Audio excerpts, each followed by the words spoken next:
घर तामीर किया और बहुत बुलंद, बहुत आलीशान,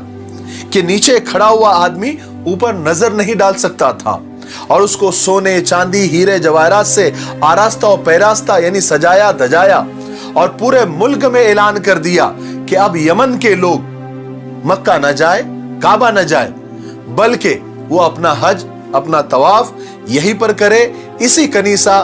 में आकर तवाफ करे और इसी कनीसा में आकर वो इबादत करे। हालांकि अरब में बुत परस्ती गालिब आ गई थी, लोग बुतों की पूजा करते थे, अलग अलग कबीलों के अलग अलग बुत थे, मगर दीन इब्राहिम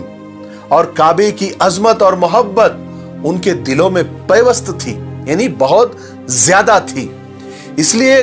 कुरैश के कबीले के साथ साथ अरब में जितने भी कबीले थे,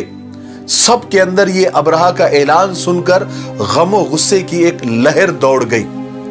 कुरैश में खास तौर से गुस्सा इतना ज्यादा था कि कुरैश के एक नौजवान ने रात के वक्त कनीसा में दाखिल होकर वहां पर गंदगी कर दी और कनीसा को पूरा आलूदा और बदबूदार कर दिया। और एक रिवायत के मुताबिक अरब के कुछ मुसाफिरों ने वहां कनीसा के बाजू में ठहर कर वहां पर अपनी किसी जरूरत के लिए आग जलाई, जिसकी वजह से कनीसा को आग लग गई और कनीसा को बहुत ज्यादा नुकसान हुआ। अब अबरहा को जब इसकी इत्तला मिली, इसकी खबर मिली और बतलाया गया कि किसी कुरैश ने, यानी किसी कुरैशी ने यह काम किया है,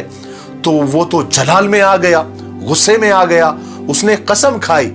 कि मैं इनके काबा की ईंट से ईंट बजा दूंगा, और उसकी तैयारी भी शुरू कर दी। अबरहा ने अपना खास हाथी, जिसका नाम महमूद था, उस पर सवार हुआ और पूरा हाथियों वाला लश्कर तैयार किया और काबे पर हमला करने के लिए निकल पड़ा। पूरा लश्कर हाथियों वाला था, क्योंकि अबरहा का प्लान यह था कि काबा के सुतूनों में लोहे के मजबूत और लंबी जंजीरें बांधकर उनको हाथियों के गले में बांध दिया जाए और हाथियों को हाँक दिया जाए, तो होगा ये कि एक ही झटके में सारा बैतुल्ला और पूरा काबा नाउजुबिल्लाह जमीन पर आकर गिर जाएगा और एक ही झटके में काम खत्म हो जाएगा।